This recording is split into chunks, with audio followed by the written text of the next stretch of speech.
Hey guys, it's Kristin from Magoosh. Welcome to another episode of Tuesday CT. And today we are talking about tips for the ACT English section, specifically punctuation, specifically colons. Now, colons are a punctuation mark. A lot of students tend to mess up or be a little iffy on how to use correctly, and it's popping up more and more on the ACT. So let's go ahead and do a refresher so that you won't miss these questions when you see it on your test. So here's a colon. So two dots. Not a semicolon, which is the dot and the comma underneath. So if you notice here, I actually use a colon to introduce this colon. This wouldn't be really correct in a sentence. You wouldn't just have a punctuation mark. But here's a colon. Colon, the colon sign. So what a colon does is it introduces an example or a list of examples. So in kind of my weird one here, it's introducing the example of a colon. Here's a colon, colon, colon. I like to think of it as a finger pointing. You can think of it that way. So for example, let's take a look at this sentence. I like only 3 types of fruit. Point to the fruit. What are they? Apples, bananas, and pears. So that's what the colon does. It points to the example that's being illustrated from the first part of the sentence.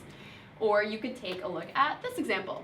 With prom out of the way, I had only one task left as class president. What was that task? It's over there. It's making a graduation speech. So think of that colon here as a finger pointing. What's that task that's left? Here's the example of the task, making a graduation speech. So it doesn't have to be examples that are as clear as, I only like 3 types of fruit. Here are the examples of the fruit I like, apples, bananas, and pears. It's in more complicated sentences like this one that students tend to get confused. But this still counts as like something exemplifying the first part of the sentence. So you can think about that finger pointing. What is that one task? It's making a graduation speech. Now, here is a question that you want to ask yourself to make sure a colon is in the correct place in the sentence, or to know whether or not a colon should be used. Is there a complete sentence before the colon? Now, in real life, there are some exceptions where this is not the case, but for the most part, and like 99.99% on the ACT, I guess I can't say all the time, but almost all the time, if you can think of an example, please point it out in the comments where this was not the case.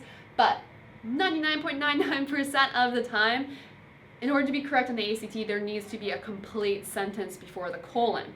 Now, why does this help you? Well, on sentences like this one. After school, I like to read a book, unwind with some TV, and call a friend or two. Is this correct or incorrect? Well, it's not correct, and this is something that a lot of students mix up. In this case, we don't want a colon here, it's just a sentence. After school, I like to read a book, unwind with some TV, and call a friend or two. We don't need any punctuation there because this is all part of the same clause. I like to do these things. So if you remember that complete sentence before the colon trick, you likely won't be tripped up by things like this where it's actually just trying to trick you into thinking there should be a colon because you're like, oh, I see a list of examples like apples, pears, and bananas. After school, I like to, not a complete sentence. So in this case, the test is trying to trick you into thinking that there should be a colon there because we see examples, but actually there shouldn't be because it's breaking up this phrase. If it said, after school, I like to do 3 things, then we would need a colon there to break that up because that would be a complete sentence.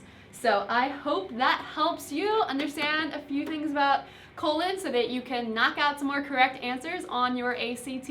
And I will see you back here next week for some more tips on the ACT with Tuesday CT.